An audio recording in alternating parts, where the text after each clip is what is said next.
Hello everyone, I am Priyanshu. Welcome to my YouTube channel. This is the part second video of Unit First, Nature of the Education of the book education in emerging Indian society and school administration.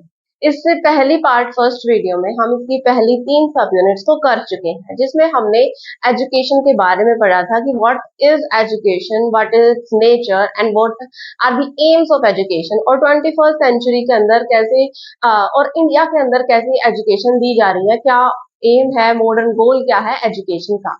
इसकी last 2 सब units बचती हैं, वो हम इस video में करेंगे। तो 1.4 हमारी सब यूनिट है about the types of education. तो हमने एजुकेशन को 3 पार्ट्स में डिवाइड कर दिया। एक हमने किया formal education, then second is informal education and third is non formal education.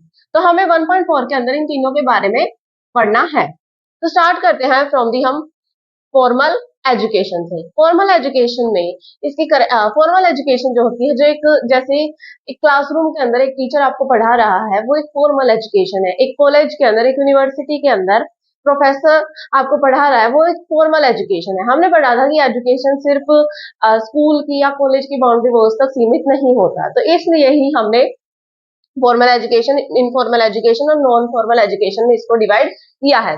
तो जो स्कूल वाली एजुकेशन आती है वो आती है in the non formal formal education के अंदर। फॉर्मल एजुकेशन के अंदर स्कूल वाली जो एजुकेशन है वो आती है, जो एक बाउंड्री वॉल के अंदर होती है। एक प्रॉपर स्कूल होता है, वहां बच्चे जाते हैं, प्रॉपर अटेंडेंस होती है, टीचर उन्हें ट्रेन प्रोफेशनल उन्हें पढ़ाते हैं। तो इसकी कैरेक्टरिस्टिक्स क्या क्या है? फर्स्ट है स्ट्रक्चर्ड हियरार्कियली, कि जैसे क्या होता है, पहले एक क्लास होगी, उसका जब पूरा करिकुलम पढ़ाने के बाद, उसका टेस्ट होने के बाद फिर उसको सेकंड क्लास में प्रमोट किया जाएगा बच्चे को, फिर थर्ड क्लास में, फिर फोर्थ क्लास में। तो एक पूरा स्ट्रक्चर वाइज जो है एजुकेशन प्रोवाइड की जाती है बच्चे को।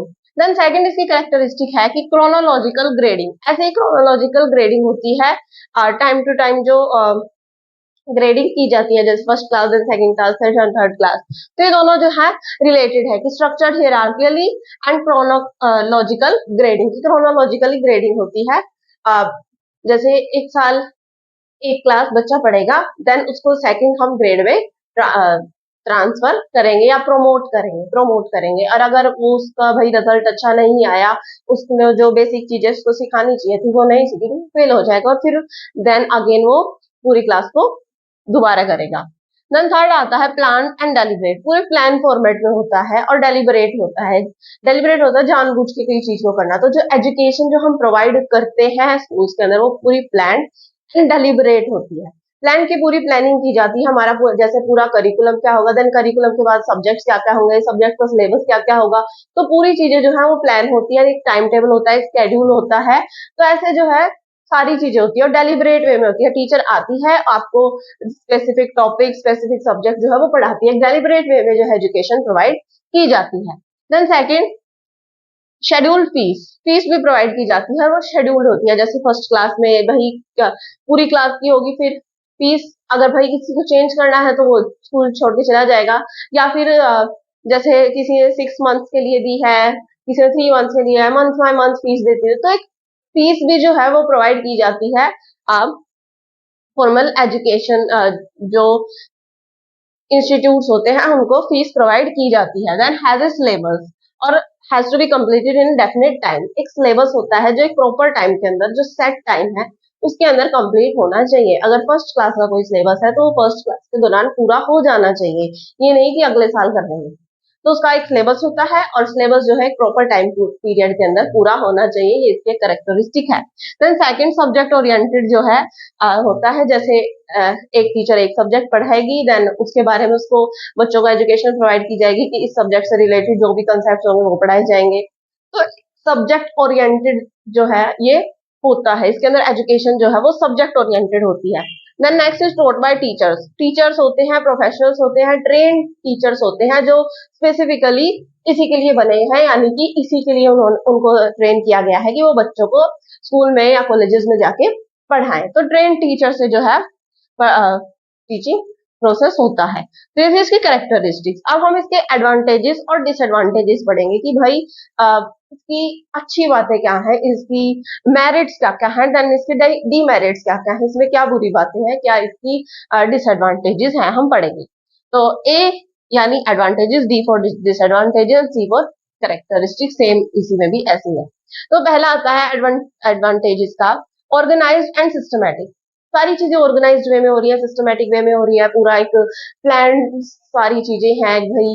पहले फर्स्ट क्लास में ये सब पढ़ाएंगे हम, देन सेकंड क्लास उसका लेवल बढ़ा के हम ये सब पढ़ाएंगे, फिफ्थ क्लास में ये पढ़ाएंगे, सिक्स क्लास में ये पढ़ाएंगे, पूरा ऑर्गेनाइज्ड है और सिस्टमैटिक वे में सारी चीजें होती है, प्रॉपर टाइम सेट होता है, कौन सी टीचर किसको पढ़ाएगा, कौन सी क्लास को पढ़ाएगा, कौन सी क्लास कहाँ बैठेगी, तो सारी चीजें जो है वो ऑर्गेनाइज्ड है और सिस्टमैटिक वे में जो है एजुकेशन प्रोवाइड की जाती है। तो एक बच्चों का एक शेड्यूल भी डेवलप हो जाता है कि उन्हें स्कूल जाना है, वहां पे वो पढ़ेंगे। तो इस तरीके से जो है इनके अंदर एक हैबिट डेवलप होती है डिसिप्लिन और ऑर्डर की भी। देन सेकंड आता है, इंस्टीट्यूशन जो है वो फिजिकली ऑर्गेनाइज किए जाते हैं। फिजिकली ऑर्गेनाइज मतलब कि एक प्रॉपर, फिजिकली ऑर्गेनाइज होने का मतलब होता है जैसे कि अगर हम, जैसे अभी मैं आपको मीडिया के थ्रू पढ़ा रही हूँ, तो वो फिजिकली ऑर्गेनाइजेशन नहीं है, आप अपने घर पे कहीं पे बैठ के पढ़ रहे हो। लेकिन अगर मैं कोई इंस्टीट्यूट खोल दूं, कोई स्कूल खोल दूं, तो वहां पे आप सबको आना पड़ेगा, वहां पे फिजिकली आप सबको प्रेजेंट होना पड़ेगा। तो फॉर्मल एजुकेशन के अंदर भी एक फिजिकली ऑर्गेनाइज्ड इंस्टीट्यूशन होता है जहाँ पे सभी बच्चे जाते हैं और पढ़ते हैं। और इससे क्या होता है बच्चों के अंदर की भाई एक स्पेस मिलता है, उन्हें एक अपना एक स्पेस मिलता है, एक अलग से पढ़ने के लिए, कुछ सीखने के लिए। बाई चांस उनको घर पे ना मिलता हो, किसी बच्चे को ना मिलता हो, तो उनको एक इंस्टीट्यूशन जो होते हैं वो फिजिकली ऑर्गेनाइज होते हैं। थर्ड आता है इसकी एडवांटेज की, नॉलेज जो है वो ट्रेन प्रोफेशनल्स के द्वारा दी जाती है। जो पढ़ा रहे हैं बच्चों को वो ट्रेन प्रोफेशनल्स होते हैं, वो ट्रेन टीचर्स होते हैं, वो इसी चीज के लिए है कि वो बच्चों को पढ़ाएं। तो ट्रेन टीचर से जो है एजुकेशन जो है ग्रहण हो रही है, टीचिंग लर्निंग प्रोसेस हो रहा है। Then fourth is formally recognize certificate. जब आपकी क्लास पूरी होती है, जब आपका पूरा सिलेबस पूरा हो जाता है, जब टेस्ट पास होता है या रिजल्ट निकलता है, तो एक सर्टिफिकेट प्रोवाइड किया जाता है कि हाँ इस बच्चे ने इस दौरान भाई सेशन कौन सा था कि इस क्लास को पास किया है विद दिस मार्क्स, या जो भी है एक सर्टिफिकेट प्रॉपरली प्रोवाइड किया जाता है और वो वेल ऑथोराइज सर्टिफिकेट होता है। फर्जी सर्टिफिकेट नहीं दिए जाते हैं, फॉर्मली रिकॉग्नाइज सर्टिफिकेट आप कहीं पे भी उसको दिखाओगे तो वो चल जाएगा। देन लास्ट आता है इजी एक्सेस टू जॉब। जब आपके पास सर्टिफिकेट है, आप स्कूल में पढ़े हो, स्कूल का वही बैकग्राउंड, आपको रिपोर्ट कार्ड भी प्रोवाइड किए जाते हैं, तो आपको जो जॉब है वो जल्दी मिल जाती है कि आपने भाई प्रॉपर स्कूलिंग की है, प्रॉपर स्कूल गए हो आप, देन प्रॉपर कॉलेज किया है आपने, वहां से आपको सर्टिफिकेट मिला है, तो आपको जॉब जो है वो आसानी से मिल जाती है। तो ये थे इसके एडवांटेजेस। और इसके अंदर एक और बात आती है कि बच्चे के अंदर डिसिप्लिन बना रहता है क्योंकि वो वहां जाता है, तो एक उसका टाइम जो है वो मैनेजमेंट कर पाता है कि वो स्कूल जाएगा, देन वहां सीखेगा, तो वहां पे एक प्रॉपर उसको स्पेस प्रोवाइड किया जाता है जहाँ पे वो पढ़ सके, उसकी लर्निंग हो सके। तो ये थे इसके एडवांटेजेस। अब बात आती है इसके डिसएडवांटेजेस के बारे में, इसकी बुरी बातें क्या क्या है। Bad habit adoption. अब बच्चे जो स्कूल में आएंगे वो हर तरीके के आएंगे, गुड बच्चे, अच्छे बच्चे भी आएंगे, बुरे बच्चे भी आएंगे। तो कई बार क्या होता है कि जो अच्छे बच्चे होते हैं या जो नॉर्मल बच्चा है वो बैड हैबिट अडॉप्ट कर लेता है उन बच्चों से सीख के। तो टीचर को चाहिए कि भाई वो सबका ध्यान रखे कि बैड हैबिट ना अपनाए, पर फिर भी कई बार क्या हो जाता है, जो बच्चे होते हैं वो बैड हैबिट अडॉप्शन कर लेते हैं उन बच्चों के साथ रहकर। इसलिए कई पेरेंट्स जो है वो स्कूल में नहीं भेजना चाहते अपने बच्चों को, वो ऑनलाइन क्लासेस प्रोवाइड करते हैं, देन वो घर पे ही पढ़ाना चाहते हैं बच्चों को। Then second is intelligent students के लिए बोरिंग हो जाता है क्योंकि पूरा एक साल उन्हें पढ़ना पड़ता है। तो इंटेलिजेंट स्टूडेंट्स को जो कम इंटेलिजेंट स्टूडेंट है, यानी जो कम एकेडमिकली जो इंटेलिजेंट स्टूडेंट है, उनसे जो है उनके साथ जो टीचर उनको लेके चलती है तो उनके लिए बोरिंग हो जाता है। जो चीजें वो जल्दी याद कर लेते हैं या जल्दी समझ लेते हैं तो उनको दूसरे बच्चों के लिए वेट करना पड़ता है क्योंकि टीचर को सभी बच्चों को एक साथ लेके चलना है, तो उनके लिए बोरिंग हो जाता है। तो वो चाहते हैं कि हमें जो है जल्दी जल्दी कोर्स पूरा किया कराया जाए, तो इस तरीके से जो उनके लिए बोरिंग हो जाता है। Then it is costly. Proper fees provide की जाती है और कई प्राइवेट इंस्टीट्यूशन तो बहुत ज्यादा फीस लेते हैं। हाँ, जो सरकारी स्कूल वगैरह है, जो गवर्नमेंट स्कूल है, उसके अंदर फीस नहीं लगती है, वो फ्री एंड कंपल्सरी एजुकेशन के ऊपर बेस्ड है। Then it is rigid. Rigid मतलब कि फ्लेक्सिबिलिटी इसके अंदर नहीं होती है।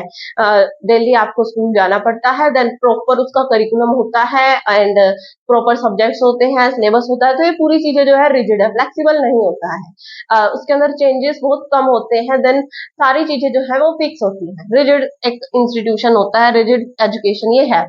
देन लास्ट आता है अनप्रोफेशनल डिसअपॉइंटमेंट। कई बार क्या होता है, जो टीचर्स असाइन किए जाते हैं स्कूल के द्वारा वो अनप्रोफेशनल्स होते हैं। वो उनके मतलब की इतनी नॉलेज नहीं होती कि वो बच्चों को पढ़ा सके, जिसकी वजह से पेरेंट्स को और स्टूडेंट्स को डिसअपॉइंटमेंट होता है कि हमने इतनी फीस लगाई, इतनी अच्छे स्कूल में हमने एडमिशन कराया, देन फिर भी जो प्रोफेशनल्स जो टीचर्स थे वो अनप्रोफेशनल है, इसकी वजह से डिसअपॉइंटमेंट होता है। फिर था about the formal education. Formal education जो क्लासरूम के अंदर होती है, यूनिवर्सिटी के अंदर होती है। सेकंड आती है हमारी इनफॉर्मल एजुकेशन। हमने पढ़ा था कि एजुकेशन सिर्फ क्लासरूम तक सीमित नहीं है, यानी जो क्लासरूम के बाहर जो एजुकेशन हम प्रोवाइड करेंगे बच्चे को, इसको बोलेंगे हम इनफॉर्मल एजुकेशन। इनफॉर्मल एजुकेशन में क्या होगा, जैसे कोई पेरेंट अपने बच्चों को कुछ सिखा रहा है, जैसे मदर बच्चे को कोई भाई कपड़े तय करना लगा रही है, या फिर बच्चा जो है अपने अगर जैसे उसके पेरेंट उसको साइकिल चलाना सिखा रहे हैं, या अकाउंट ओपनिंग सिखा रहे हैं, बैंक का कोई अकाउंट ओपन करना, तो ये सारी जो एजुकेशन बच्चे को प्रोवाइड की जा रही है, ये आती है इनफॉर्मल एजुकेशन के लिए। कि भाई बच्चा जो है अपनी सोसाइटी से, अपने फ्रेंड से, अपने रिलेटिव से, अपने पेरेंट्स से एजुकेशन ले रहा है, उसकी लर्निंग हो रही है। ये आती है इनफॉर्मल एजुकेशन। अब इसकी कैरेक्टरिस्टिक क्या क्या है। फर्स्ट आती है independent of the boundary walls. Boundary walls तक सीमित नहीं होता, क्लासरूम की बाउंड्री तक इसका जो है सीमा नहीं है। बाहर जैसे ही बच्चा स्टेप आउट करता है स्कूल से, उसको कई लोगों से मिलता है, कई चीजों को देखता है, जिससे भी वो एजुकेशन उसको हो रही होती है, उसकी लर्निंग हो रही होती है। Then second is no definite syllabus. कोई डेफिनेट सिलेबस नहीं है कि मदर या पेरेंट्स जो है एक सिलेबस बनाएंगे कि आज हम बच्चे को ये सिखाएंगे, कल हम बच्चे को ये सिखाएंगे। तो ये सारी चीजें नहीं होती है कि हमें बच्चे को ये सारी चीजें सिखानी है, प्रॉपर सिलेबस लिख के नहीं बैठते हैं वो। जैसे जैसे भाई टाइम आता जाता है वो बच्चे को सिखाते रहते हैं। कई कभी अपॉर्चुनिटी ऐसी आ जाती है कि वो बच्चे को सिखा देते हैं, अपॉर्चुनिटी प्रोवाइड करते हैं। तो एक कोई डेफिनेट सिलेबस इसका नहीं होता है। Then third is not pre plan. ना ही प्री प्लान होता है। जैसे पेरेंट जो है कुछ गार्डनिंग वगैरह कर रहे थे, बच्चा आ गया तो उन्होंने जो है कोई ये नहीं सोचा था कि बच्चे को आज मैं ये सारी चीजें सिखाऊंगा। हो सकता है कि बच्चे को सिखाएं, लेकिन प्री प्लान नहीं होता कि ऐसे ऐसे सारी चीजें मैं सिखाऊंगा या सिखाऊंगी। पेरेंट्स जो है ऐसे पूरा सेट नहीं करते हैं। फ्रेंड से अगर वो किसी से बातचीत करता है तो वो उसको कुछ सिखा सकता है, तो ये थोड़ी कि वो प्री प्लान करके आया है कि मैं ये एजुकेशन उस बच्चे को या प्रोवाइड करूंगा। तो ऐसे नहीं होता है, प्री प्लान ये नहीं होता है, जो एक नॉर्मल वे में जैसे हम कुछ ना कुछ सीखते ही रहते हैं। तो इस टाइप की एजुकेशन को हम इनफॉर्मल एजुकेशन बोलते हैं। कोई टाइम टेबल नहीं होता, नो टाइम टेबल, कोई टाइम टेबल इसका नहीं होता है, कभी भी किसी भी टाइम हो सकती है। Then fifth is no fees. ना ही फीस लगती है। पेरेंट्स आपको कुछ सिखा रहे हैं तो उसकी फीस थोड़ी लेंगे। कोई रिलेटिव आपको किसी को कोई बात बता दी, किसी फ्रेंड ने आपको कोई बात बता दी जिससे आपको गई लर्निंग हुई, तो आपसे फीस थोड़ी लेगा। तो फीस इसके अंदर नहीं होती है। Then lifelong process. Lifelong process है, हम अपने जीवन भर कुछ ना कुछ सीखते ही रहते हैं। हम जैसे जैसे लोगों से इंटरेक्ट करते हैं तो हमें कुछ ना कुछ सीखने को मिलता ही है। Then no certificate. अब आपको कोई सर्टिफिकेट तो दिया नहीं जाएगा कि आपको गार्डनिंग में ये सारी चीजें आती हैं, आपको कुछ आपने किचन में ये सीख ली है। देन आपको ये नहीं बताया जाएगा कि वाओ आपने जो है बैंक अकाउंट ओपन करना सीख लिया। तो आपको कोई सर्टिफिकेट इसके अंदर नहीं मिलता है। एक प्रॉपर जैसे सिंपल एजुकेशन होती रहती है, कोई भी बच्चा कहीं भी ले सकता है। जो बच्चा स्कूल नहीं जाता है उसके लिए को भी एजुकेशन प्रोवाइड की जाती है। देन इसके एडवांटेजेस क्या क्या है। फर्स्ट नेचुरल लर्निंग प्रोसेस है। नेचुरल लर्निंग प्रोसेस है, जैसे सबकी होती रहती है वैसे ही इसके अंदर बच्चे की जो लर्निंग प्रोसेस है वो नेचुरली होती रहती है। Then second less costly. इसके अंदर इतना पैसा नहीं लगता, पैसा का बिल्कुल भी नहीं लगता। पेरेंट्स रिलेटिव्स फ्रेंड्स इससे पैसा थोड़ी लेंगे बच्चों से कि भाई मैंने आपको ये चीज सिखा दी, आपको तो पता नहीं थी, लाओ निकालो पैसे। तो ऐसा जो है नहीं होता है इनफॉर्मल एजुकेशन के अंदर। Then not efficient. Time efficient. Time efficient यानी टाइम के अकॉर्डिंग कई चीजें जो है बच्चा सीख सकता है, तो टाइम एफिशिएंट होता है। Then next is no need to hire experts. Experts को हायर करने की जरूरत नहीं है। जो हम फॉर्मल एजुकेशन के अंदर प्रोफेशनल्स को हायर कर रहे थे, ट्रेन प्रोफेशनल्स को, इसके अंदर उसकी जरूरत नहीं होती है। पेरेंट्स अपने आप या रिलेटिव से जो एजुकेशन मिलती है उसी को हम इनफॉर्मल एजुकेशन बोलते हैं। तो इसके अंदर एक्सपर्ट्स को हायर करने की जरूरत नहीं होती है। Then uses a variety of techniques. अलग अलग टेक्निक से जो है वो बच्चा सीख सकता है भाई। अगर उस अलग अलग जैसे किसी में प्ले वे मेथड भी होगा, किसी में पेरेंट्स उसको कुछ दिखाएंगे, उससे सीख सकता है बच्चा। तो इस तरीके से अलग अलग टेक्निक्स का यूज किया जाता है। नेक्स्ट आता है मीडिया। मीडिया से भी सीख सकता है, फोन, न्यूज़पेपर, मैगजीन, तो इन सब से भी जो है बच्चा सीख सकता है कभी भी और कहीं भी। देन नेक्स्ट आते हैं इनके डिसएडवांटेजेस। अब हमने लास्ट पॉइंट पढ़ा मीडिया। तो मीडिया के ऊपर कई बार क्या होती है, जो इंटरनेट वगैरह है, कई बार फेक इंफॉर्मेशन, यानी जो इंफॉर्मेशन होती है वो रॉन्ग या फॉल्स भी हो सकती है, गलत भी हो सकती है। तो इसलिए पेरेंट्स को चाहिए कि भाई वो प्रॉपर चेक करे कि मेरा बच्चा क्या देख रहा है ऑन दी इंटरनेट, कि उसको जो है सारी चीजें, मतलब कि वो ठीक देख रहा है या नहीं, एज अप्रोप्रिएट कंटेंट देख रहा है या नहीं, उसके मोबाइल को चेक करना चाहिए। कि मीडिया के ऊपर जो इंफॉर्मेशन कई बार क्या होती है वो गलत हो जाती है, तो उसको जो है चेक करना चाहिए। Then second is no proper schedule. कोई प्रॉपर शेड्यूल नहीं है, इसलिए बच्चों के अंदर डिसिप्लिन डेवलप नहीं हो पाता।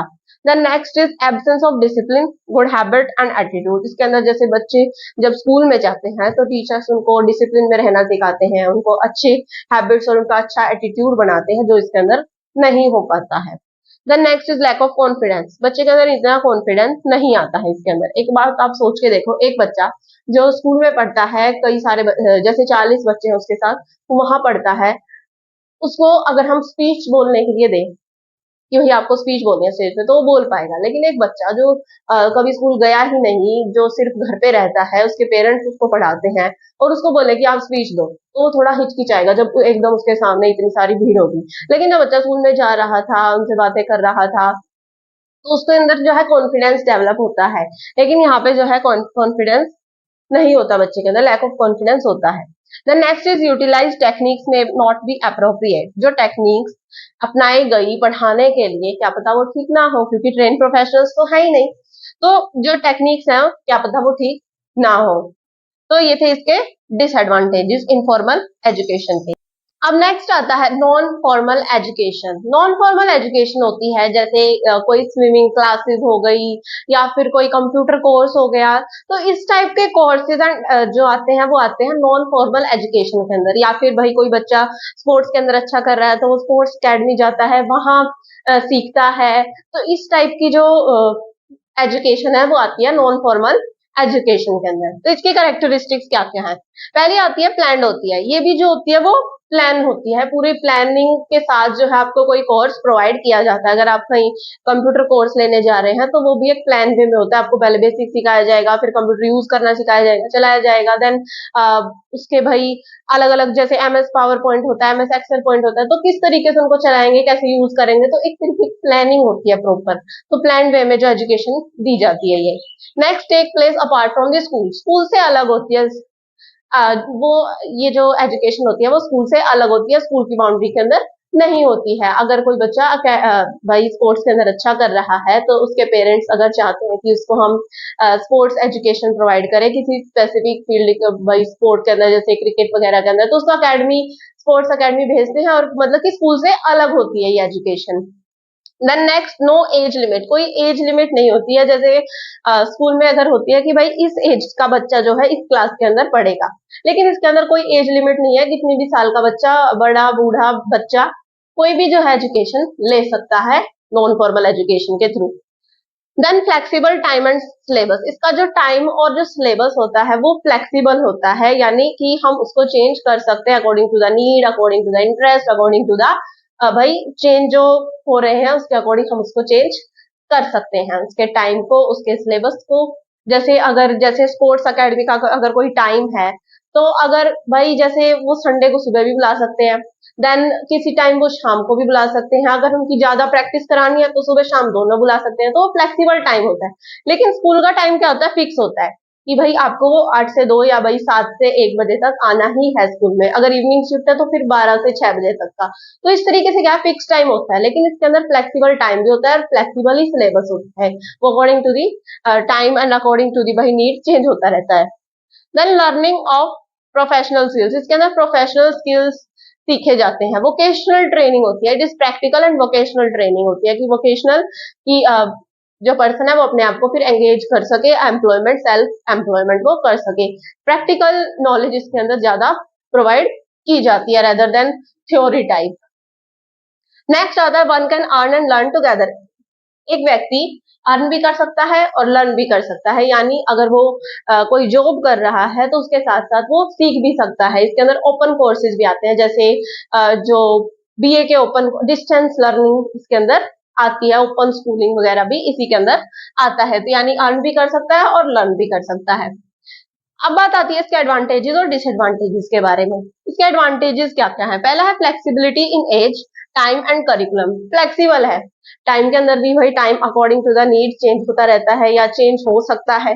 देन करिकुलम भी चेंज हो सकता है और एज की भी कोई लिमिट नहीं है। जब बच्चा अगर चाहता है, बाई चांस किसी ने 12th करने के बाद अपनी वही एजुकेशन छोड़ दी थी, लेकिन 4-5 साल बाद अगर वो चाहता है कि मैं अपनी आगे की कोर्सेज करूं, तो वो ग्रेजुएशन करना चाहता है तो वो कर सकता है। कोई एज लिमिट इसके अंदर नहीं होती है, वो ओपन स्कूलिंग के थ्रू कर सकता है, ओपन या डिस्टेंस लर्निंग के थ्रू कर सकता है। नेक्स्ट आती है सेल्फ लर्निंग। इसके ऊपर एम्फेसिस होता है सेल्फ लर्निंग के ऊपर, कि बच्चा खुद सीखे, जो पर्सन है वो खुद सीखने की कोशिश करे। सेल्फ लर्निंग के ऊपर ज्यादा एम्फेसिस होता है।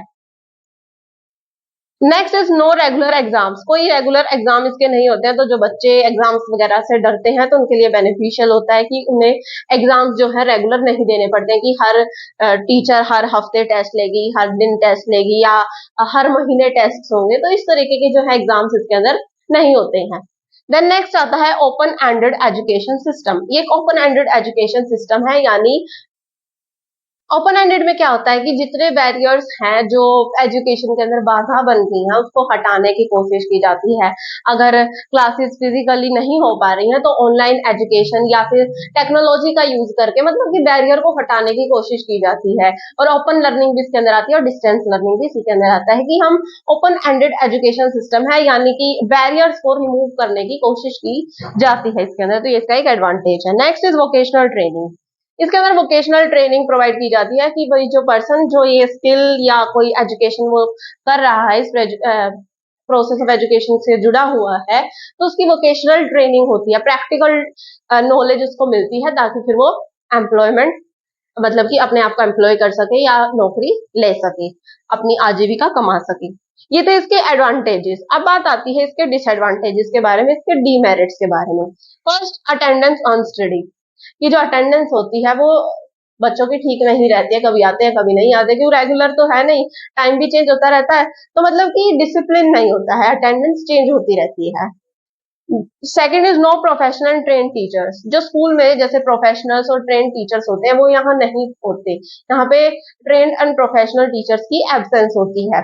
Next, fake certification. कई बार क्या होता है, ऑनलाइन ऐसे कोर्सेज आते हैं, या फिर कि कई बार क्या होता है कि भाई आप इतने पैसे दे दो, आपको नहीं कॉलेज जाना नहीं कहीं और जाना, आपके घर पे सिर्फ आपका सर्टिफिकेट आ जाएगा, नहीं आपको कोई टेस्ट देने। तो ये फेक सर्टिफिकेशन भी बहुत ज्यादा है इसका एक डिसएडवांटेज। जो लोग सिर्फ पैसा कमाने के लिए अलग अलग भाई अपनी कंपनी खोल के बैठे हैं, कि हम आपको ये कोर्स कराएंगे, हम आपको ये कोर्स कराएंगे, आपको कहीं नहीं जाना, बस नहीं टेस्ट देना, सिर्फ आपके घर आपका सर्टिफिकेट मिल जाएगा। वो सर्टिफिकेट मोस्टली फेक होते हैं। मोस्टली क्या, हर सर्टिफिकेट फेक होता है। ऐसे कोई एजुकेशन प्रोवाइड नहीं की जा रही, ना ही आपको अटेंड करना कोई कोर्स के लिए, और ना ही भाई एग्जाम्स देने, कोई इंटरेक्शन नहीं, तो ये सारी चीजें फेक होती है। Next, lack of confidence. Confidence की कमी होती है। जो बच्चा या जो पर्सन स्कूल अटेंड नहीं किया, उसने टेस्ट नहीं दिए, उसने वो कॉलेज नहीं गया, या फिर भाई वो इंटरेक्ट नहीं कर पाएगा लोगों से, जो घर में रह रहा है, इसके अंदर मतलब कि कॉन्फिडेंस की कमी होती है इस वाली एजुकेशन के अंदर। नेक्स्ट, बेसिक स्किल्स के जो है नहीं सिखाए जाते। बेसिक स्किल्स, जो बेसिक स्किल्स हैं वो मोस्टली स्कूल्स में सिखाए जाते हैं भाई, simple mathematical calculations, then literacy जो प्रोवाइड की जाती है वो मोस्टली स्कूल में ही की जाती है। तो ये कोशिश करनी चाहिए कि हमें बच्चे को स्टार्टिंग में तो इवन स्कूल में ही भेजना चाहिए, उसकी घर पे एजुकेशन प्रोवाइड हम ना करें। तो इसके अंदर बेसिक स्किल्स के जो है अच्छे से बच्चा लर्न नहीं कर पाता है, क्योंकि अटेंडेंस नहीं होती है भाई, वो ट्रेन प्रोफेशनल्स नहीं है, तो बेसिक स्किल्स वो इतना अच्छे से सीख नहीं पाता है। तो ये इसके डिसएडवांटेजेस थे। तो हमने इन तीनों एजुकेशन टाइप्स के बारे में पढ़ा। फॉर्मल एजुकेशन, जो भाई स्कूल की बाउंड्री वॉल के अंदर होती है, स्कूल के अंदर, कॉलेज के अंदर, किसी यूनिवर्सिटी के अंदर फिजिकली हम वहां जाते हैं और सीखते हैं।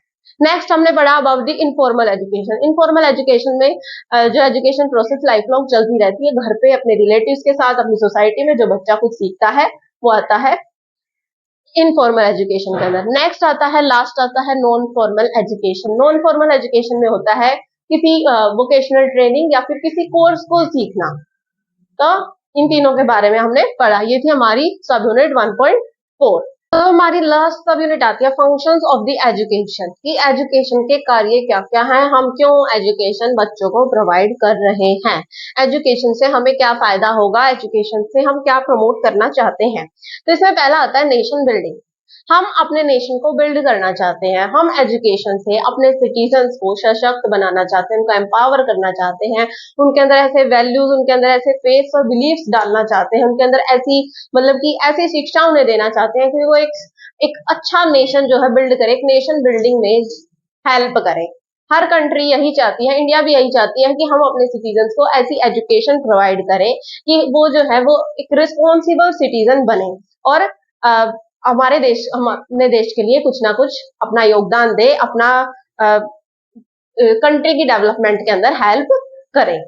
नेक्स्ट आता है नेशनल इंटीग्रेशन। नेशनल इंटीग्रेशन यानी कि जो पूरा नेशन है वो एक साथ एकजुट रहे, एक साथ मतलब कि इकट्ठा रहे। यूनिटी इन जो डाइवर्सिटी है, यूनिटी इन डाइवर्सिटी जो है उसको मतलब कि प्रमोट किया जाए। तो ये जो नेशन बिल्डिंग और नेशनल इंटीग्रेशन है ये कैसे हो सकता है, कि स्कूल्स के अंदर हम ऐसा क्या करें कि नेशनल बिल्डिंग हो और नेशनल इंटीग्रेशन हो। तो इसके लिए क्या होता है, पहली बात तो यही आती है एडमिशन। तो एडमिशन के अंदर हम कोई भेदभाव ना करें कि आप इस जाति के हो, आप ये जेंडर हो तो आपका एडमिशन नहीं हो सकता। तो हम पहली बात तो यही आती है कि एडमिशन के अंदर किसी भी बच्चे का कोई भी डिस्क्रिमिनेशन बिना एडमिशन हो सके हर स्कूल के अंदर, गवर्नमेंट स्कूल के अंदर। और इवन गवर्नमेंट ये भी चाहती है कि प्राइवेट इंस्टीट्यूशंस के अंदर भी जो है डिस्क्रिमिनेशन ना हो एडमिशन में। फिर एडमिशन के बाद बात आती है कि भाई जैसे स्कूल यूनिफॉर्म सबकी एक जैसी हो, इसलिए लगाई जाती है कि उनको ये बताया जाए कि सभी बच्चे एक समान है। भाई कोई रिच होता है, कोई पुअर होता है, किसी के पास डेली कपड़े बदलने की क्षमता मतलब कि पैसे होते हैं, किसी के पास नहीं होते हैं। तो सबको ये लगे कि हाँ पे सब बच्चे जो है पढ़ने आए हैं, एक डिसिप्लिन में रहे और एक मतलब कि ये थे कि हम सब एक हैं। ऐसी फीलिंग ना हो कि कोई किसी से अलग हो, अलग भावना हो, किसी के अंदर कोई द्वेष वगैरह की भावनाएं हो। और दूसरी बात, जैसे हम उनके स्कूल के अंदर सिखाते हैं, जैसे नेशनल असेंबली होती है, हम नेशनल एंथम स्कूल जब असेंबली होती है तो नेशनल एंथम गाया जाता है, नेशनल सॉन्ग गाया जाता है, सभी रिलीजन्स को रिस्पेक्ट करने की बात की जाती है। टीचर्स भाई अलग अलग अपने व्यूज शेयर करते हैं उस असेंबली के दौरान कि कैसे हम एक रिस्पॉन्सिबल सिटीजन बने। प्लेज भी ली जाती है एज ए रिस्पॉन्सिबल सिटीजन की, भाई मैं सिटीजन हूँ इंडिया का और मैं इसको आगे बढ़ाने की कोशिश करता हूँ। तो इस तरीके की बात आती है स्कूल असेंबली के अंदर। देन क्लासेस के अंदर बच्चों को ये सिखाया जाता है जैसे हमारी फंडामेंटल ड्यूटीज हैं, कि हमारे राइट्स के साथ साथ हमारी कुछ ड्यूटीज भी है हमारे देश के प्रति, कि हमें ये सब करना चाहिए। जैसे हमें अपने नेशनल फ्लैग का, अपने नेशनल एंथम का रिस्पेक्ट करनी चाहिए। देन जो हमारी कल्चरल हेरिटेज है उसको प्रोटेक्ट करना चाहिए, जेंडर डिस्क्रिमिनेशन नहीं करना चाहिए। तो इस तरीके की वैल्यूज जो है वो इनकलकेट हो बच्चों के अंदर। तो ये एजुकेशन का एम है, फंक्शन है। नेक्स्ट आता है सोशल इंटीग्रेशन। सोशल इंटीग्रेशन की हम बच्चों का सोशलाइजेशन करें कि वो सोसाइटी के साथ पीस से रह सके, मतलब कि शांति से जो है सोसाइटी के अंदर सब मिलजुल के रहे, कोई एक दूसरे को भला बुरा ना कहे। देन भाई सब एक दूसरे की रिस्पेक्ट करें, म्यूचुअल रिस्पेक्ट की भावना सबके अंदर हो।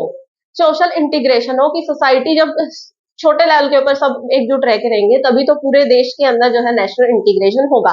तो सोसाइटी का जो है इंटीग्रेशन हो, सोशल इंटीग्रेशन की भावना हम बच्चों के अंदर डालते हैं।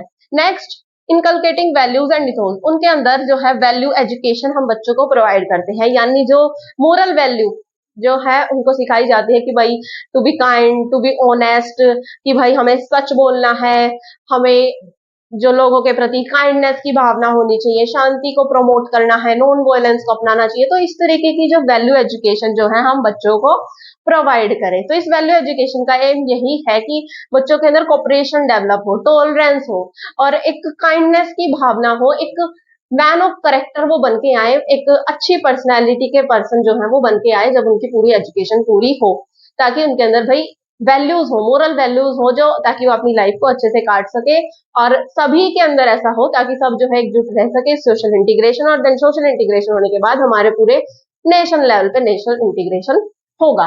तो कैसे हम वैल्यू एजुकेशन को इनकलकेट कर सकते हैं? तो पहली बात तो यही आ गई कि स्कूल असेंबली के अंदर टीचर जो है उन्हें कोई स्टोरी सुना सकते हैं, इंस्पायरिंग भाई कोई ऐसी स्टोरी बता दी या फिर कोई ऐसी सिचुएशन, जैसे उन्हें फील्ड ट्रिप्स पे ले गए तो वहां पे कोई ऐसी सिचुएशन जैसे ओल्ड एज होम में ले गए तो उनके भाई कैसे ओल्ड जो बूढ़े माँ बाप हैं उनकी कैसे सेवा करें, जो बूढ़े लोग हैं उनके साथ कैसे ट्रीट करें, उनको ये सिखाएं।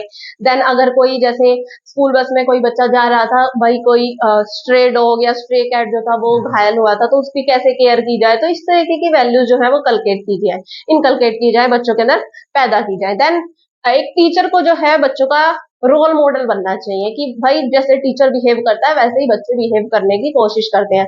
तो टीचर भी अपने अंदर सिंपैथी लेकर आए, काइंडनेस लेकर आए, वो एक रोल मॉडल बनने की कोशिश करे ताकि सभी बच्चे ही वैसा करें। उनको अप्रिशिएट भी करना चाहिए, जैसे अगर किसी बच्चे ने कुछ अच्छा काम किया है, कोई उसके अंदर भाई कोई ऐसी वैल्यू उसने शो की है, तो उसको अप्रिशिएट भी करना चाहिए ताकि दूसरे बच्चे भी उससे इंस्पायर हो और वो भी एनकरेज हो वैल्यू इसको अपनाने के लिए। तो ये था हमारा लास्ट सब यूनिट, हमारी लास्ट सब unit functions of the education. Functions of the education के अंदर आता है nation building, national integration, social integration and value education, यानी इनकलकेटिंग द वैल्यूज। तो मैं आशा करती हूँ कि आपको ये दोनों सब यूनिट जो मैंने अभी पढ़ाई है वो अच्छे से समझ में आती होंगी। फिर भी अगर आपको कोई डाउट है तो आप कमेंट सेक्शन में मेरे से पूछ सकते हैं। Thank you for watching my video and don't forget to subscribe to my